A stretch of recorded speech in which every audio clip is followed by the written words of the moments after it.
तेने ब्रह्म हृदय आदिकवये मुह्यन्ति सूरयः तेजो वारिमृदां यथा विनिमयो यत्र त्रिसर्गो मृषा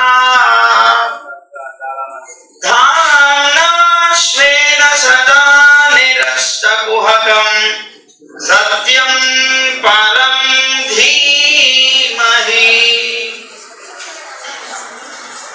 धर्मः प्रोज्झितकैतमोऽत्र परमो निर्मत्सराणां सदा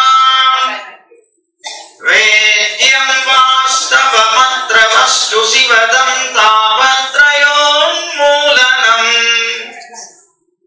श्रीमद्भागवते महामुनिकृते किं वा परैरीश्वरः सद्यो हृद्यवरुध्यते प्रकृतिभिः शुश्रूषुभिस्तक्षणात् नारायणं नमस्कृत्य नरं चैव नरोत्तमं देवीं सरस्वतीं व्यासं ततो जयमुदीरयेत्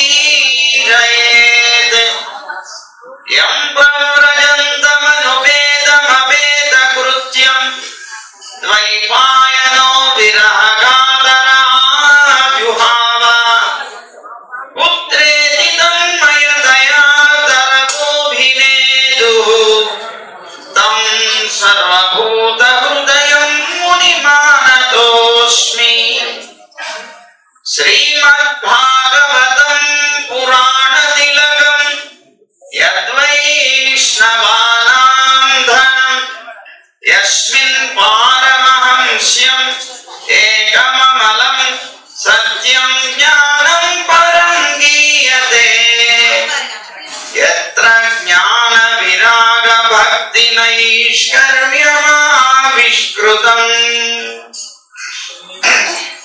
निगमकल्पतरोर्गलितं फलं सुखमुखादमृतद्रवसंयुतम् पिबत भागवतं रसमालयं मुहुरहो रसिका भुवि भावुकाः ज्ञानानन्दमयं देवं निर्मलस्फटिकाकृतिम् आधारं सर्वविद्यानां हयग्रीवमुपास्महे श्रीरङ्गसिंहगिरिदेशिकपादसेवा प्राप्ताखिल द्रविडवेदरहस्यजातं श्रीगौतमान्वयजमाश्रितभागधेयं गोपालदेशिकमहं शरणं प्रपद्ये संसारसागरे मग्नं दीनं मां करुणानिधे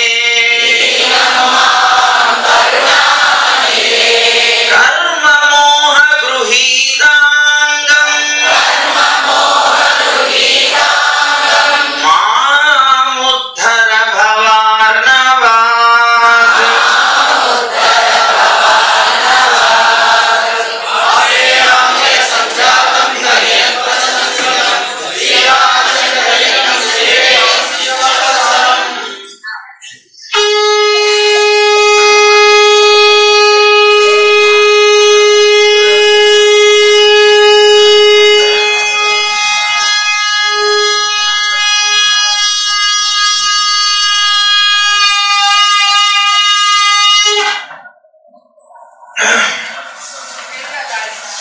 जय गोविंदा।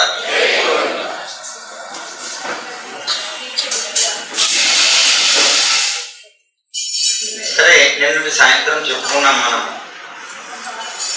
ఆచారాలు ఎలా ఉంటాయి, వంశాచారాలు అని, పరంపరగా వచ్చేటువంటి ఆచారాలు అని, ఇలా అనేకమైనటువంటివి పెట్టుకొని శాస్త్రాన్ని మనం నిర్లక్ష్యం చేస్తామనేటువంటి విషయాన్ని చెప్పుకున్నాం. సరే, కృష్ణుడు అడిగాడు నందుడిని. అడిగిన తర్వాత నందుడు దానికి సమాధానం చెప్తున్నాడు. నాయనా కృష్ణ, నీటికి అధిదేవత ఇంద్రుడు కదా, మేఘాలన్నీ కూడాను అతని యొక్క స్వరూపాలే కదా. అందువల్ల లోకంలో మేఘాలన్నీ జీవులకు కావలసినటువంటి జలాన్ని ఇచ్చి వాళ్ళకి తృప్తిని కలుగజేస్తూ ఉంటాయి కదా. అలాగే ఎండలు ఉంటాయి, ఎండలకి ఎండిపోయినటువంటి గడ్డి మొదలైనటువంటి వాటన్నిటికీ కూడా అమృతమయమైనటువంటి జలాన్ని ఇచ్చి వాటికి ప్రాణం పోస్తూ ఉంటాయి కదా నీరు. అందువల్ల ఆ నీటిని ఇచ్చేటువంటి ఆ మేఘ అధిదేవతలైనటువంటి వాళ్ళు ఎవరైతే ఉన్నారో వాళ్ళని మనం ఆరాధన చేస్తున్నాం. ఆ ఆరాధన కూడా ఎలా చేస్తున్నాం? వారు ఇచ్చినటువంటి పదార్థాలు ఏవైతే ఉన్నాయో, ఆ వారిచ్చినటువంటి అంటే ఆ నీటి వల్ల పండేటువంటి ధాన్యం మొదలైనటువంటి పదార్థాలు ఏవైతే ఉన్నాయో వాటన్నిటితో మనం యజ్ఞం చేసి ప్రతి సంవత్సరం కూడా ఆ ఇంద్రాది దేవతల్ని ఆరాధన చేస్తుంటాను ఆయన. ఎందుకంటే ఇంద్రుని వల్లనే కదా వర్షం, వర్షం వల్లనే కదా అన్నం, అన్నం వల్లనే కదా ఈ లోకంలో ఉండేటువంటి జీవకోటంతా కూడా బ్రతుకుతుంది. అందుకని మనకుండేటువంటి ధర్మ అర్థ కామ మోక్షాలు ఏవైతే ఉన్నాయో ఆ పురుషార్థాలని కూడా మనం అన్నం వల్లనే సాధించుకోగలుగుతున్నాం. అన్నం లేకపోతే ప్రాణమే లేదు కనుక మన ప్రాణాన్ని నిలబెట్టేటువంటిది. అందుకనే మనందరికి పేరేమిటి? అన్నగత ప్రాణులు అని. అన్నం లేకపోతే మనం బ్రతకలేం. ఆ అన్నం వల్లనే మనమంతా జీవిస్తున్నాం. మన ధర్మాన్ని కానీ అర్థాన్ని కానీ కామాన్ని కానీ మోక్షాన్ని కానీ దేన్ని సాధించాలన్నా అదొక్కటే మనకు కారణం అవుతుంది. అందువల్ల శాస్త్రం ఏం చెప్తుంది? అన్నాన్ని బ్రహ్మం అంటుంది, పరబ్రహ్మ స్వరూపంగా భావించమంటుంది. అలాంటి అద్భుతమైనటువంటి దీని వల్ల మనం బ్రతుకుతున్నాం కనుక మనం ఇంద్రుడి యొక్క ఆరాధన చేస్తున్నాం. ఒకటి. రెండు, మనమంతా కూడా మనకుండేటువంటి కామం వల్ల కానీ లేకపోతే ద్వేషం వల్ల కానీ లేదా భయం వల్ల కానీ పరంపరగా వచ్చేటువంటిది ఏదైతే ధర్మం ఉన్నదో దాన్ని ఎప్పుడు వదలకూడదయ్యా అన్నాడు నందుడు. దానివల్ల మానవుడు ఎప్పుడు శుభాల్ని పొందుతాడు. అందువల్ల పరంపరగా వచ్చేటువంటి ఆచారం ఇది మనకి. ఈ ఆచారాన్ని మనం ఎప్పుడు మానకూడదు, అందుకోసం మనం చేస్తున్నాం అన్నాడు. సరే, వాళ్ళు పలికినటువంటి మాటలు విన్నాడు కృష్ణుడు. ఎప్పటి నుంచో బాగా అహంకారంతో ఉన్నాడు ఇంద్రుడు. సరిగ్గా సమయం వచ్చింది ఇంద్రుడి యొక్క గర్వాన్ని భంగపరిచేటువంటి సమయం అనుకున్నాడు. అనుకొని వెంటనే ఏం చేశాడు? ఇంద్రుడికి కోపం కలిగించడం కోసం నందుడితో అన్నాడు కదా, తండ్రి ఇంద్రుడి వల్ల మనకు అన్నీ వస్తున్నాయని అంటున్నావు, ఇంద్రుడి వల్ల ఏం వస్తున్నాయి మనకి అన్నాడు. అదేమిట్రా అలా అంటావు? మరి ఇంద్రుడే కదా ఇచ్చేది అన్నాడు. ఈ లోకంలో ప్రతి జీవి కూడా తాము చేసేటువంటి కర్మల వల్లనే సావు పుట్టుదలను పొందుతున్నాడు, సుఖ దుఃఖాలని పొందుతున్నాడు, భయాన్ని పొందుతున్నాడు, అభయాన్ని పొందుతున్నాడు, శుభాన్ని పొందుతున్నాడు, నష్టాన్ని పొందుతున్నాడు. ఇవన్నీ కూడా వాళ్ళు చేసిన కర్మల వల్లనే కదా. అలాగే వారి యొక్క కర్మల్ని అనుసరించి వారికి కర్మఫలాన్ని భగవంతుడు ఇస్తూ ఉంటాడు. ఎందుకంటే ఇస్తాడు? ఇప్పుడు వర్షం వస్తుందంటే వాళ్ళ కర్మఫలం వల్ల వస్తుంది. అది ఎవరిస్తున్నారు? ఇంద్రుడు ఇచ్చేది, భగవంతుడు కదా ఇచ్చేది అన్నాడు. అసలు కర్మలే చేయనటువంటి వాడికి ఫలం ఏముంటుంది? మనంతా కర్మ చేస్తున్నాం. ఈ కర్మ వల్ల సంతోషించిన పరమాత్మ మనకి కర్మ ఫలంగా మనకి వర్షాన్ని ఇస్తున్నాడు. మధ్యలో ఇంద్రుడు ఎక్కడి నుంచి వచ్చాడు అన్నాడు. ఏమయ్యా, ప్రారంభం వల్ల వచ్చేటువంటి అతని యొక్క కర్మలకి కారణం ఇంద్రుడు ఎట్లా అవుతాడు? అవ్వలేదు కదా. ఇంకొకటి, వీళ్ళకు వచ్చేటువంటి కర్మ ఫలాన్ని అడ్డుకోవడానికి ఇంద్రుడికి కాదు బ్రహ్మ కూడా సాధ్యం కాదన్నాడు. మనం చెప్పుకున్నాను చూడండి, హరినాపి హరేనాపి బ్రహ్మనాపి సురైరపి లలాట లిఖిత రేఖ పరిమర్శం నశక్యతే. హరి గాని హరుడు గాని ఇంద్రుడు గాని ఎవరైనా కావచ్చు, దేవతలు గాని, లలాట లిఖిత రేఖ మనకి ఒక్కసారి నియమించబడినటువంటి నిర్ణయించబడినటువంటి మన జీవితం ఏదైతే ఉన్నదో ఆ ప్రారంభాన్ని మార్చడం ఎప్పటికీ కూడా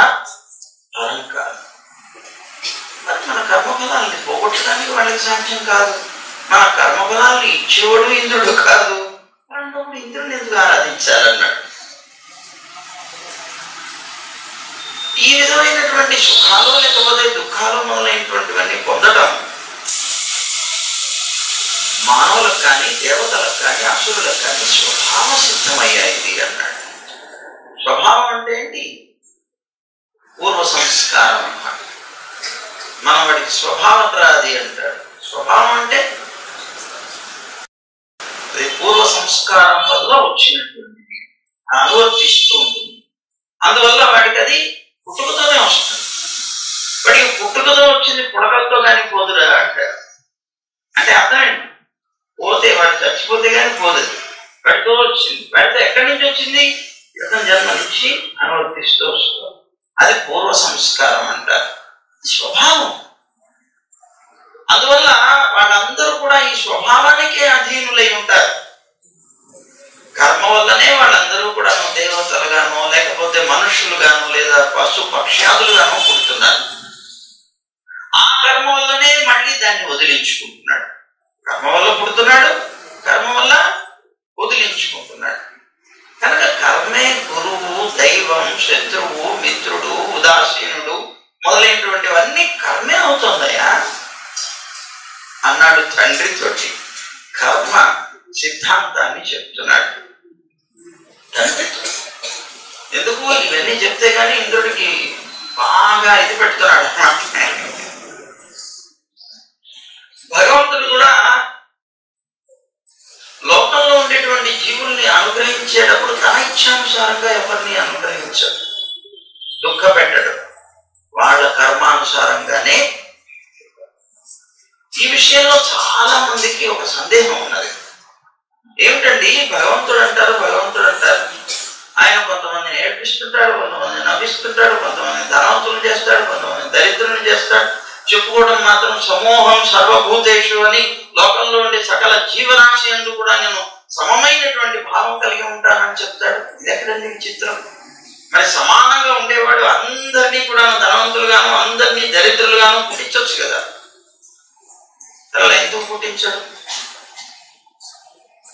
అని అంటే ఆయన స్వామి భగవంతుడు కూడా ఎప్పుడు తన యొక్క ఇష్టానుసారంగా లోకంలో ఉండేటువంటి జీవుల్ని అనుగ్రహించాడు. వాళ్ళ యొక్క కర్మానుసారంగా చేస్తాడు. ఎందుకని? మనం మరుపు కలిగిన వాళ్ళు, మన కర్మలు మనకు గుర్తులేదు. అందుకనే అర్జునుడికి చెప్పేటప్పుడు నీకు గాని నాకు గాని అనేక జన్మలు గడిచాయి అన్నాడు.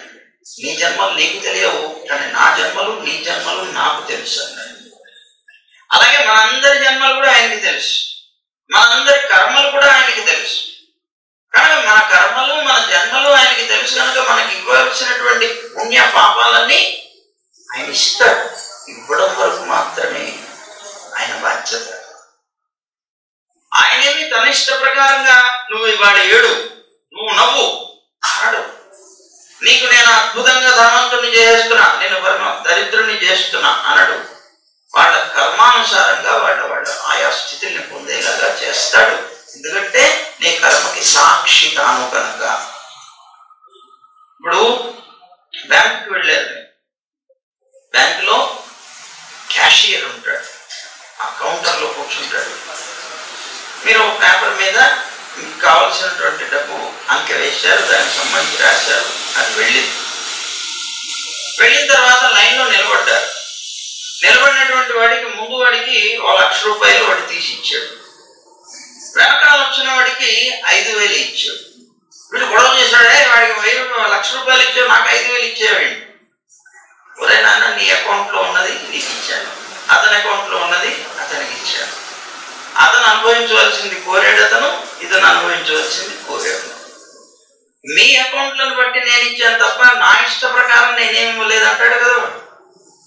అంతే అన్నమాట. ఇక్కడ కూడా పరమాత్మ కూడా మన అకౌంట్ని బట్టే మనకి ఇస్తాడు.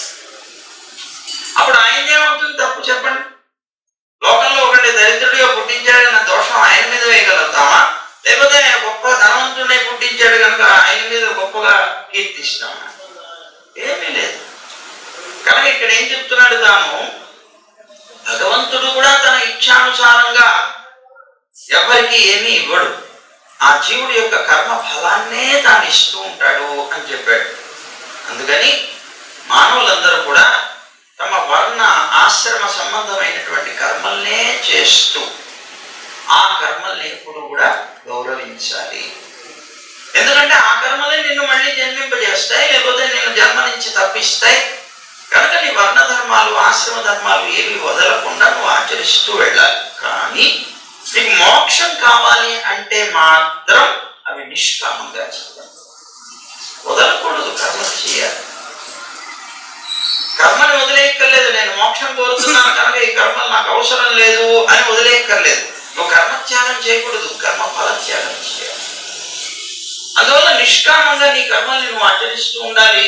నేను ఈ కర్మ చేశాను, నాకు ఏ ఫలం అవసరం లేదు అని ఎప్పుడైతే అలా చేస్తావో ఆ కర్మలే నిన్ను మోక్షానికి కారణం చేస్తావు. నువ్వు అలా కోరకుండా కామంతో ఏదో ఒక ఫలాన్ని ఆశిస్తూ నువ్వు కనుక కర్మ చేసావంటే ఆ కర్మలే నిన్ను సంసారంలో పడేస్తాయి. కనుక ఈ కర్మ అనేటువంటి దాన్ని చక్కగా నువ్వు నీ యొక్క వర్ణ సంబంధమైన ఆశ్రమ ధర్మమైన ఆచరిస్తూ నిష్కామంగా చేస్తే మోక్షాన్ని పొందుతావు. ఆ కర్మని సఫలంగా సకారణంగా సకామంగా కనుక చేస్తే దానివల్ల సంసారాన్ని పొందుతాడు అని చెప్పాడు. ఎవరిని ఆశ్రయించి అయితే మనుషులు సుఖంగా జీవితాన్ని గడుపుతూ ఉంటారో లోకంలో వారే వారికి దేవత. ఇంకో దేవత ఎవరు ఉన్నాడు? మనం ఎవరిని ఆశ్రయించి బతుకుతున్నామో వాళ్ళు మనకి దేవుళ్ళు. మనకి ఇంకో దేవుడు ఎవరు అన్నాడు. అంటూ ఒక చిన్న ఉదాహరణ చెప్పాడు. పతివ్రత కానటువంటి స్త్రీ భర్త ఉన్నప్పటికీ కూడా రహస్యంగా ఇతర పురుషులతో సుఖిస్తే ఏమని పిలుస్తారు? వేశ్య అంటారు కదా. ఆ వేశ్యకి తన ఇంట్లో కానీ లోకంలో కానీ ఎక్కడా సుఖం అనేటువంటిది ఉండదు. ఆవిడ ఎలాగైతే సుఖాన్ని పొందలేదో అలాగే మనుష్యులు కూడా మానవులు కూడా ఒక వస్తువు వలన బ్రతుకుతూ ఇంకొక వస్తువుని సేవిస్తే అది వాళ్ళకి క్షేమకరం కాదు. ఒక వస్తువు వల్ల బ్రతుకుతున్నారు, ఒకరి వల్ల బ్రతుకుతున్నారు, బ్రతుకుతూ మరి ఇంకొక వస్తువు మీద వాళ్ళు అపేక్ష పెట్టుకొని జీవించారంటే దోషం అవుతుంది కదా. వేశ్యాభక్తి లాంటిది. కనుక అది చాలా దోషము అన్నారు.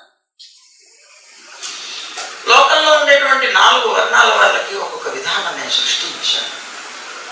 బ్రాహ్మణుడు వేదం ద్వారా, క్షత్రియుడు పృథ్వీని పాలించడం ద్వారా, వైశ్యుడు కృషి వాణిజ్యం పశుపాలనం మొదలైనటువంటి వాటి ద్వారా, అయితే చతుర్థ వర్ణం వారు ఈ ద్విజులందరికీ కూడాను సేవ చేయడం ద్వారా జీవితాన్ని గడుపుకోవాలి అని అన్నాడు. కృషి వాణిజ్యం గోరక్షం కుసీదం. కుసీదం అంటే వడ్డీ వ్యాపారం. ఈ 4 కూడా వైశ్యుడి యొక్క వృత్తులు అని నేను నిర్ణయం చేశాను. వాటిలో మనం కేవలం పశుపాలనం మాత్రమే స్వీకరించాం. అంటే ఇప్పుడు కృష్ణుడు వైశ్య కులంలో ఉన్నవాడు అన్నమాట. గోపపాలుల యొక్క వంశంలో ఉన్నాడు అన్నమాట. కేవలం మనం పశుపాలనం మాత్రమే స్వీకరించాం. తండ్రి, ఈ జగత్తు పుట్టడానికి కానీ ఉండడానికి కానీ నశించిపోవడానికి కానీ వీటన్నిటికీ కూడా కారణం సత్వరజస్తమ గుణాలే. వీటిలో రజోగుణం చేత ఈ విశ్వం అంతా కూడా పుడుతుంది. ఈ రజోగుణం వల్లనే స్త్రీ పురుషుల యొక్క సంయోగం కలిగి అనేక రకాలైనటువంటి ప్రాణులు పుడుతున్నాయి. ఇలా ప్రజా రక్షణ విషయంలో మరి ఇవన్నీ వాటి ద్వారా జరుగుతున్నప్పుడు ప్రజల్ని రక్షించేటువంటి విషయంలో ఇంద్రుడికి సంబంధం ఏమిటి అన్నాడు. ఇవన్నీ నీకు చెప్పింది ఎందుకు? వాళ్ళ కర్మ వల్ల వాళ్ళు సుఖాలు పొందుతున్నారు, దుఃఖాలు పొందుతున్నారు. వాళ్ళ కర్మ వల్లనే మోక్షాన్ని పొందుతున్నారు. ఈ లోకంలో ఉండేటువంటి జీవకోటి కూడా పుడుతుంది ఈ రజోగుణం వల్ల పుడుతున్నారు. ఈ గుణాల వల్లనే పుడుతున్నారు. ఇవన్నీ వాటి కార్యాలు అవి చేస్తూ ఉంటే ఇంద్రుడు చేసేది ఏమిటి? ఇంద్రుడి వల్ల మనం ఏదో సుఖిస్తున్నాము అంటాం ఏంటి? ఆయనకి యజ్ఞం చేయడం ఏమిటి అన్నాడు. అన్నగారు, మనం వనాల్లో పర్వతాల్లో నివసించేటువంటి వనవాసులం. అందువల్ల మనకి నగరాలు కానీ, జనపదాలు కానీ, గ్రామాలు కానీ, గృహాలు కానీ క్షేమకరం కాదు. దానివల్ల మీరు గోవుల్ని, బ్రాహ్మణుల్ని, పర్వతాలని ఉద్దేశించి యజ్ఞం చేయండి. అంతే తప్పించి మనకేదో ఇంద్రుడు ఏదో ఇస్తున్నాడు, ఇంద్రుడు ఏదో ఇచ్చేస్తాడు, మనకి ఏమి సంబంధం లేదు ఇంద్రుడితో. ఇంద్రుడికి పూజ చేయాల్సిన అవసరం లేదు. ఇందాక నేను చెప్పాను, మనం దేని వల్ల బ్రతుకుతున్నాము, ఎవరి వల్ల బ్రతుకుతున్నాము వారే మనకి దైవం. తప్పించి ఇంకొకరిని దైవం అని మాత్రం భావిస్తే అది వేశ్యాభక్తి అయిపోతుంది. మనం ఎవరి వల్ల బ్రతుకుతున్నాం? బ్రాహ్మణుల వల్ల బ్రతుకుతున్నాం, గోవుల వల్ల బ్రతుకుతున్నాం, పర్వతం వల్ల బ్రతుకుతున్నాం. ఎందుకని? ఆ గోవులు మనకి పాలిస్తున్నాయి, మన యొక్క జీవన విధానానికి అవే ఆధారమయ్యాయి. బ్రాహ్మణులు మన యొక్క జీవితానికి కావలసినటువంటి శుభాలన్నింటినీ కూడా కలిగించే ఆశీర్వచనాలు ఇస్తున్నారు, మనకు కావలసినటువంటి మార్గదర్శనం చేస్తున్నారు. ఈ పర్వతాలు మనకు కావలసినటువంటి లేదా పశువులకు కావలసినటువంటి పచ్చికను ఇస్తున్నాయి, మనకు కావలసిన ఫలాదులు ఇస్తున్నాయి, జలాదులు ఇస్తున్నాయి వాటి యొక్క అద్భుతమైనటువంటి ప్రవాహాల చేత. కనుక ఇంత ఉపకారం చేసేటువంటి వీళ్ళందరినీ వదిలిపెట్టేసి వీళ్ళ వల్ల బ్రతుకుతూ ఎక్కడో ఎవడో కనిపించకుండా ఉన్నటువంటి ఇంద్రుడికి ఎందుకు మనం చేయాలన్నాడు. అందువల్ల మీరందరూ కూడా ఇంద్ర యజ్ఞం కొరకు ఇంద్రుడి కోసం యజ్ఞం చేయాలనేవో ఉపకరణాలు ఏవో సిద్ధం చేశారు కదా, అవన్నీ తీసేయండి. తీసేయండి అంటే పారేయక్కర్లేదు. ఇవో ఆ గోవర్ధనం గిరి దగ్గర పెట్టండి, ఆ బ్రాహ్మణులను ఆరాధించండి, ఆ గోవుల కోసం అవి వినియోగించండి, వాటికి ఆరాధన చేయండి అన్నాడు. వెంటనే చెప్తున్నాడు, పాయసాలు చేయండి, పెసరపప్పుతో కూడినటువంటి పదార్థాలు చేయండి. చెప్పాను చూసారా, నా పెసరపప్పు పవిత్రమైన పెసరపప్పుతో చేసిన పదార్థాలు చేయండి. గోధుమ పిండితో చేయబడినటువంటి అప్పాలు, చెక్కిలాలు మొదలైనటువంటి పిండి వంటలు చేయండి. ప్రజవాసులందరూ కూడా మీ ఇళ్లలో ఉన్నటువంటి పాలు, పెరుగు మొత్తం కూడా ఇక్కడికి తీసుకురండి అన్నాడు కృష్ణుడు. తెమ్మనేటప్పటిగా అందరూ సిద్ధమయ్యారు. బ్రాహ్మణుల్ని, ఋత్విక్కులైనటువంటి ఈ యజ్ఞం చేసి, ఆ యజ్ఞం కూడా ఈ దేవతలు కాదు, ఈ కనిపించేటువంటి గోవులకి, ఆ బ్రాహ్మణుల యొక్క సుఖానికి, ఆ పర్వతం యొక్క హితానికి మనం చేయాలి. ఆ కార్యక్రమాలన్నీ కూడా ఆరంభించండి. ఋత్విక్కుల్ని పిలుచుకొని ఆ బ్రాహ్మణులందరికీ కూడా భక్ష్య భోక్ష్యాలతో సాపాట్లు పెట్టండి. ఆవులతో కూడినటువంటి దక్షిణలు ఇవ్వండి. కుక్కలకి, చండాలులకి, పతితులకి మొదలైనటువంటి వాళ్ళందరికీ కూడా వారికి తగినట్లుగా వాళ్ళకి దానాలు చేయండి. గోవులకి సమృద్ధిగా గడ్డి పెట్టండి. గోవర్ధన గిరి ఏదైతే ఉన్నదో దానికి పూజా ద్రవ్యాలతో చక్కగా అలంకరించి పూజించండి. ఆ తర్వాత మీరు కూడా చక్కగా అలంకరించుకొని భోజనం చేసి, ఆ పూజ అయిపోయిన తర్వాత ఆవులకి, బ్రాహ్మణులకి, అగ్నికి, గోవర్ధన పర్వతానికి ప్రదక్షిణలు చేయండి అని వాళ్ళందరినీ శాసించాడు కృష్ణుడు. అని చెప్పి ఇవన్నీ చెప్పి చివరికి అంటున్నాడు, నాన్నగారు నా అభిప్రాయం అయితే ఇది అన్నాడు. నా అభిప్రాయం అయితే ఇది, ఈ యజ్ఞం గోవులకి, బ్రాహ్మణులకి, పర్వతానికి చేస్తే వాటికి ప్రీతి కలుగుతుంది, నాకు కూడా చాలా ప్రీతి కలుగుతుంది అన్నాడు. మీ ఇష్టం, మరి మీకు ఇష్టమైతే చేయండి, లేకపోతే మీ ఇష్టం అన్నాడు నందుడితోటి కృష్ణుడు. తర్కం బాగుంది కదా, మరి లోకంలో కర్మ వల్లే కదా లోకంలో అందరూ జీవించింది. ఈ తర్కం బాగుంది. నిజంగానే ఇంద్రుడు ఎక్కడి నుంచి వచ్చాడు మనకి మధ్యలో అనుకున్నారు వీడు. ఈ కృష్ణుడికేమో ఇంద్రుడి యొక్క గర్వం అణచాలి, దానికోసం ఈ మాటలు చెప్పి ఆయనకి ఉడుకు పుట్టించాలి.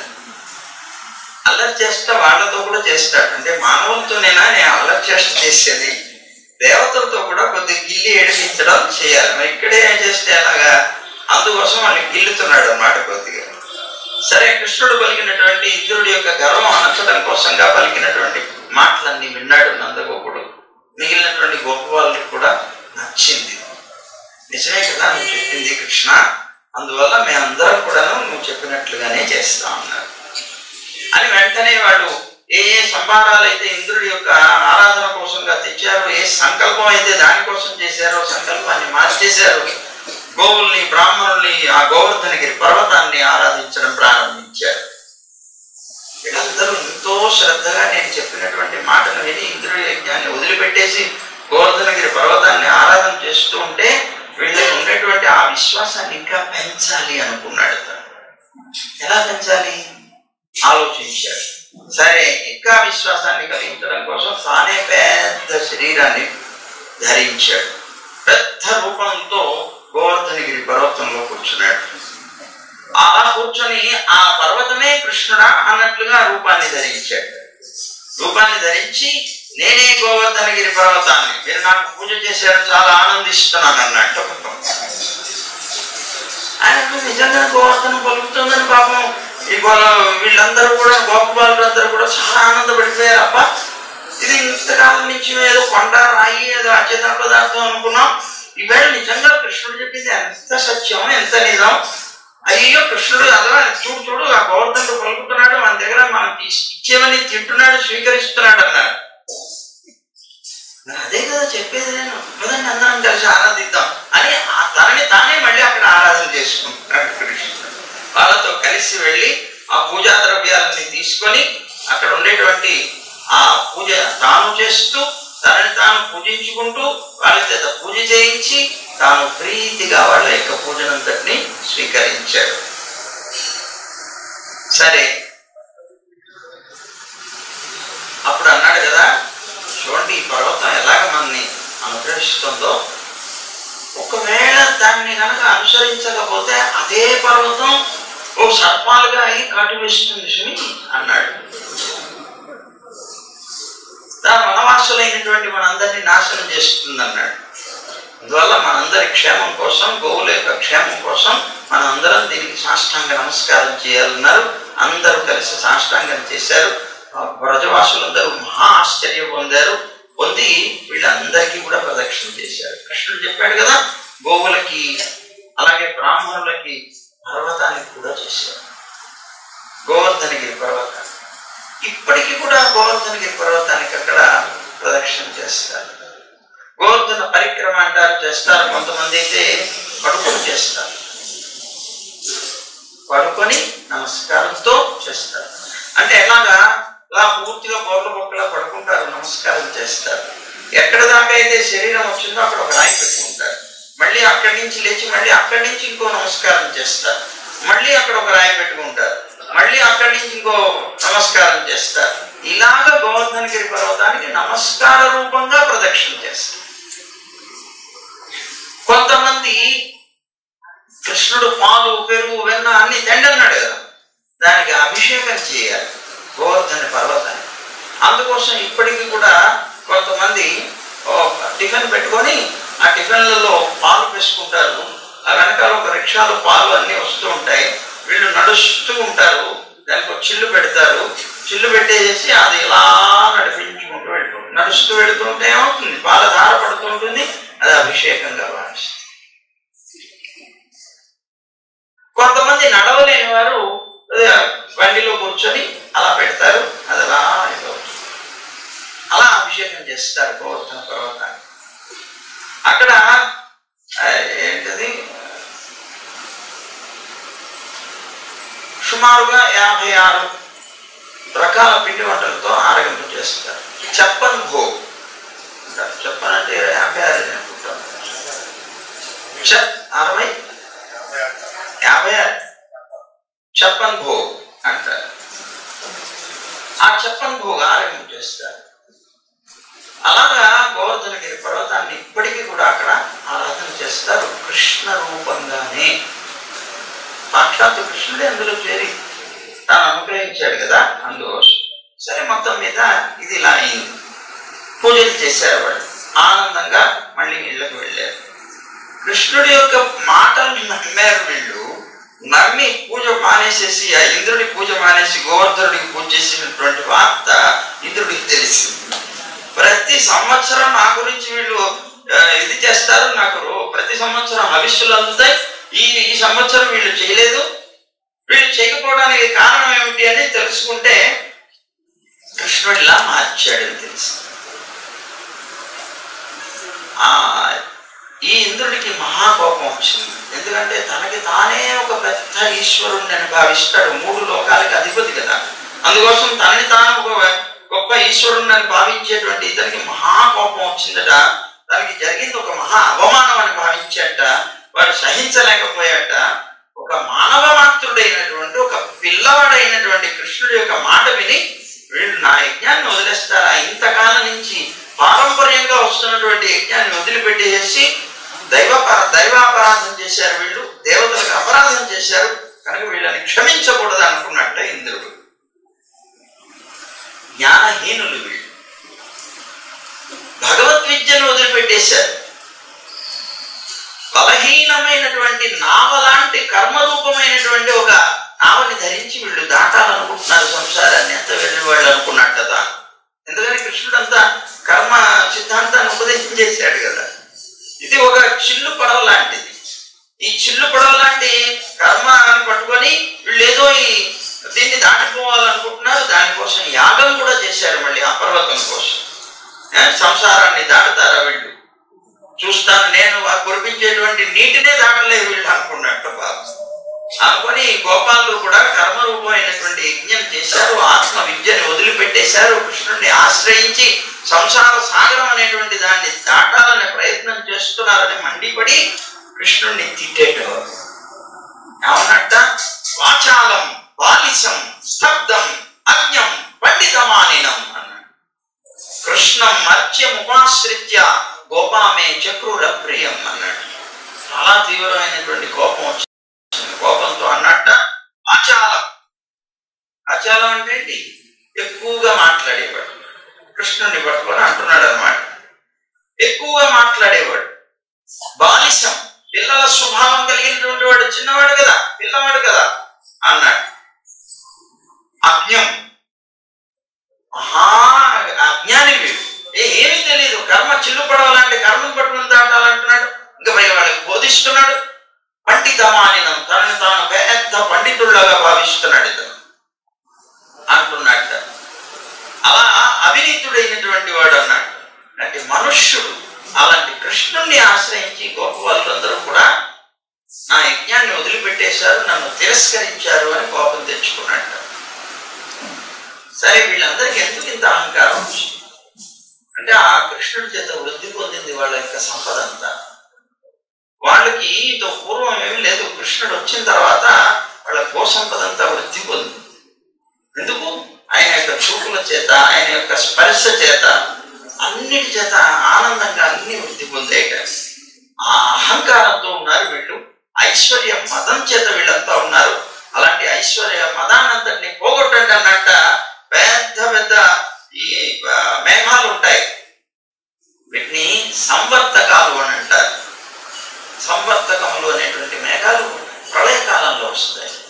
ఈ ప్రళయకాలంలో వచ్చేటువంటి సంవర్తకాలు అనేటువంటి మేఘాలు కురిస్తే ఆ మేఘాల చేత కురవబడేటువంటి వర్షం ఏనుగు తొండాలంత ధారలతో వస్తుంది.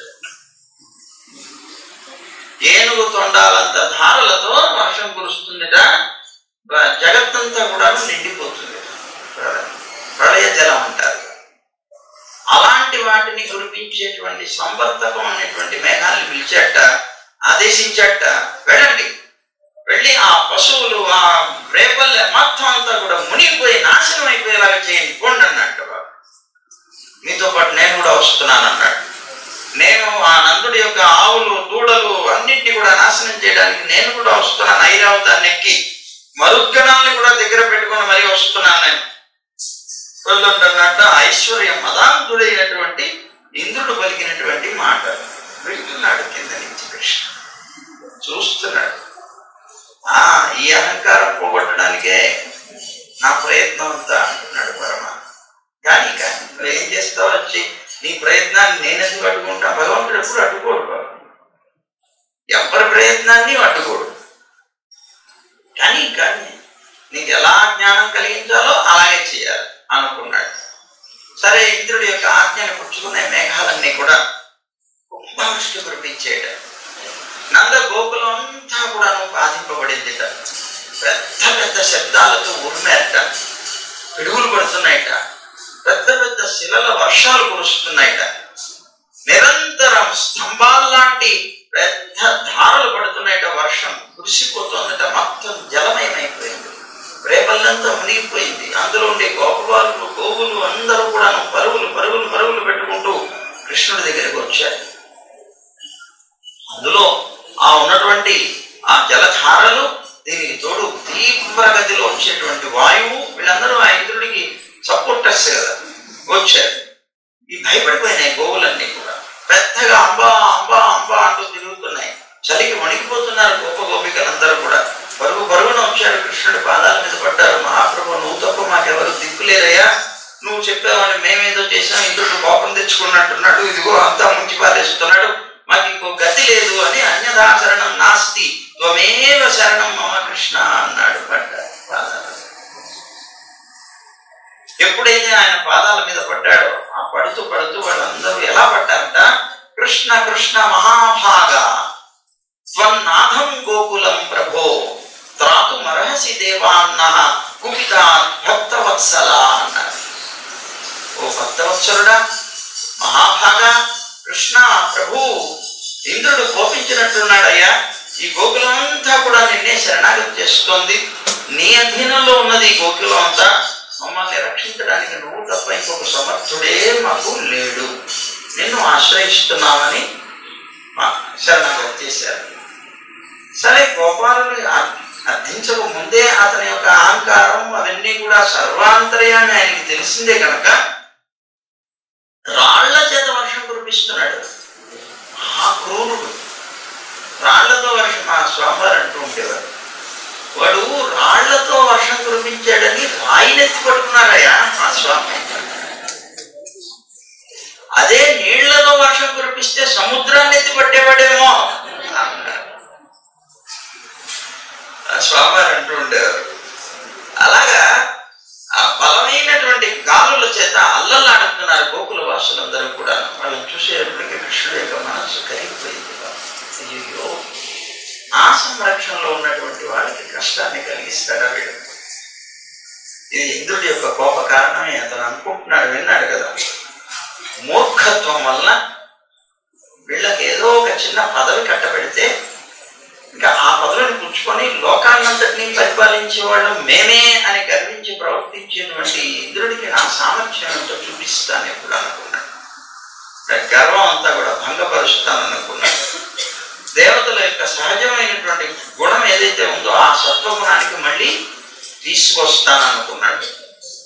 అప్పటికి కానీ వాళ్ళకి శాంతి కలగదు అనుకొని, నా అధీనంలో ఉన్నటువంటిది, నా చేత రక్షింపబడేటువంటిది, నా నివాస స్థానమైనటువంటి ఈ వ్రజాన్ని పూర్తిగా నా శక్తితో నేను రక్షిస్తాను. అందులో నేను గోరక్షణం అనేటువంటి ప్రతిజ్ఞ బట్టి దీక్ష కలిగినటువంటి వ్యక్తిగా ఈ రేపల్లలో జీవిస్తున్నాను నేను. కనుక ఎటువంటి పరిస్థితుల్లో వీటికి కష్టాన్ని కలిగించను అనుకున్నాడు. ఇత్యుక్త్వా, ఇలా పలికి, ఏకేన హస్తేన కృత్వా గోవర్ధనాచలం దధార లీలయా కృష్ణ ఛత్రాకమివ బాలకః అన్నాడు. చూడండి, ఈ మాటలన్నీ వెళ్ళిపోయాడు. ఎక్కడికి వెళ్ళాడు? గోవర్ధన పర్వతం దగ్గరికి వెళ్ళాడు. పర్వతం దగ్గరికి వెళ్ళి పర్వతం కింద నుంచి ఒక హస్తంతో, మన వాళ్ళందరూ ఏమంటారు, చిటికిన వేలు మీద ఎత్తాడు. చిటికిన వేలు మీద కాదు, ఒక హస్తంతో, ఏకేన హస్తేన, ఆ హస్తాన్ని ఇట్లా పట్టుకొని ఆ హస్తంతో గోవర్ధనగిరి పర్వతాన్ని ఇట్లా పట్టుకున్నాడు. అలా ఏకేన హస్తేన కృత్వా గోవర్ధనాచలం దధార లీలయ, ఎలా పట్టుకున్నట్ట, ఒక చిన్న పిల్లవాడు గొడుగంటూ పూల గుత్తిని పట్టుకున్నట్టు పట్టుకున్నాడు. గొడుగు అని చెప్తూ పూల గుత్తిని పట్టుకున్నట్టుగా అనాయాసంగా ఆ చేత్తో అవలీలగా పట్టుకొని పర్వతాన్ని ఎత్తి పట్టాట.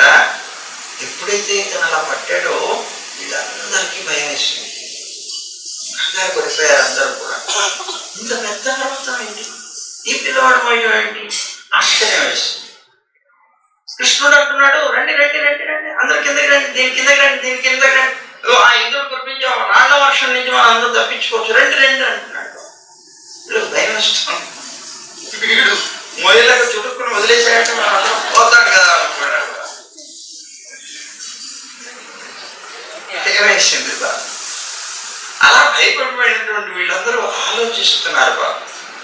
ఆలోచిస్తూ ఉంటే అప్పుడు గట్టిగా కేకలేసి పిలుస్తున్నట్ట, ఓ వ్రజవాసులారా, మీరు గోవులతో సహా ఆనందంగా ఈ పర్వతం కిందకి రావచ్చు, రండి. నా చేతిలో ఉండేటువంటి ఈ పర్వతం జారి పడిపోతుందేమో అని మీరు అందరూ భయపడుతున్నారేమో, భయపడడం అవసరం లేదు.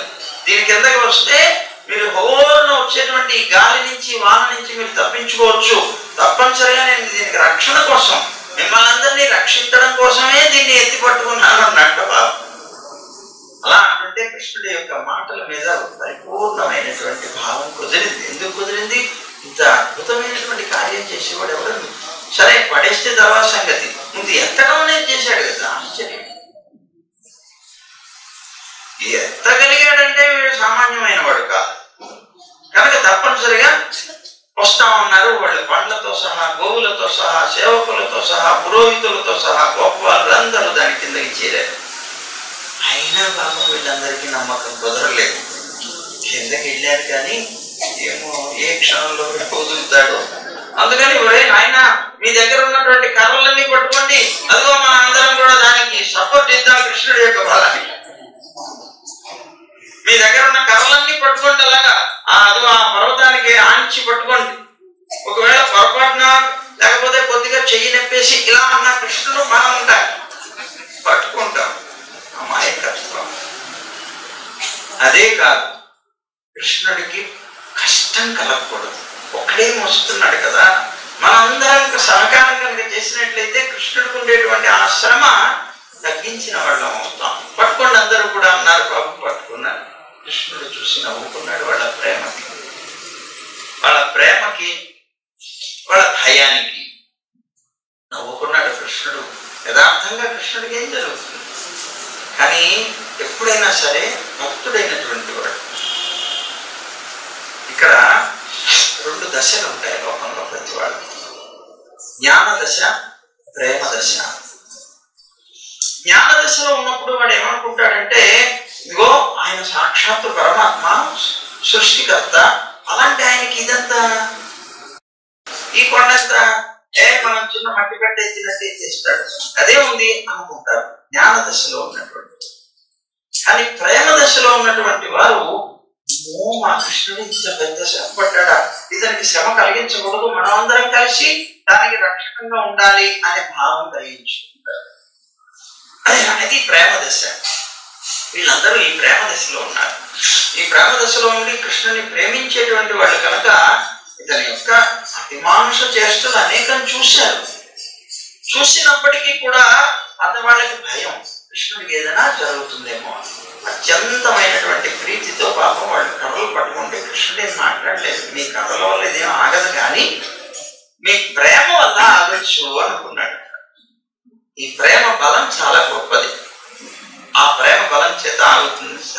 సరదాకి వాళ్ళందరూ పట్టుకుంటే అలాగే అనుకున్నాడు. ఇది ఎట్లా జరిగింది? ఎన్ని రోజులు జరిగిందిట? వారం రోజులు జరిగింది. చిత్తం గుర్తుపెట్టుకోండి. కృష్ణుడి వయస్సు ఎంత అప్పుడు? 7 సంవత్సరాలు. కృష్ణుడి వయస్సు 7 సంవత్సరాలు, 7 రోజులు పట్టింది.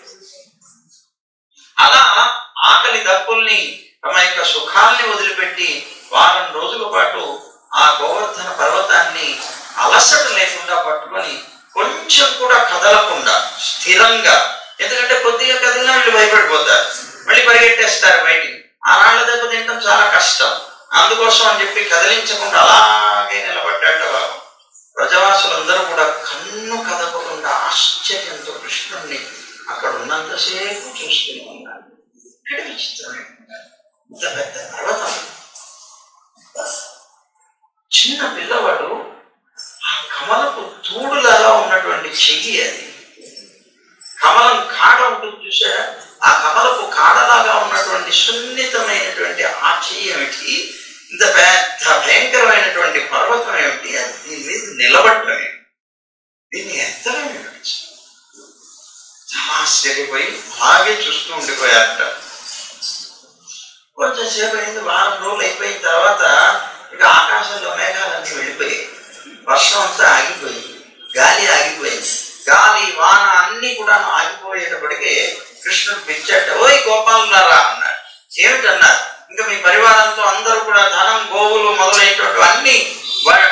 మొత్తం అన్నిటినీ కూడా తీసుకొని బయటికి వెళ్ళిపోండి, ఇంకా అక్కర్లేదు, ఒక నిమిషం ఉండండి అన్నట్ట కృష్ణ. ఎప్పుడైతే ఆ గోవర్ధనగిరి పట్టాడో ఆ పట్టినటువంటి ఆ కృష్ణుణ్ణి గురించి ఉత్తరాదిలో చాలా అద్భుతంగా పాడతారు. శ్రీ గోవర్ధన మహారాజ్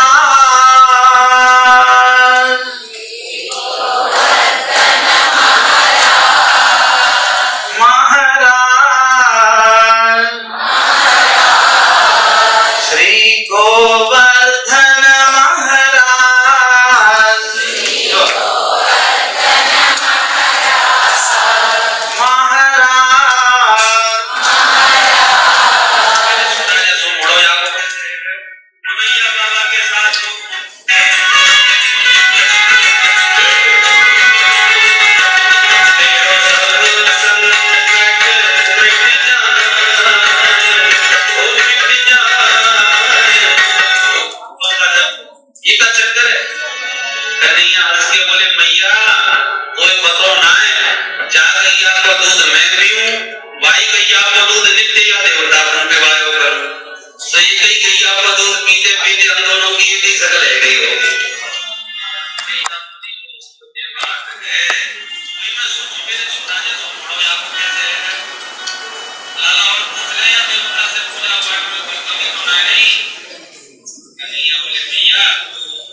मुकुट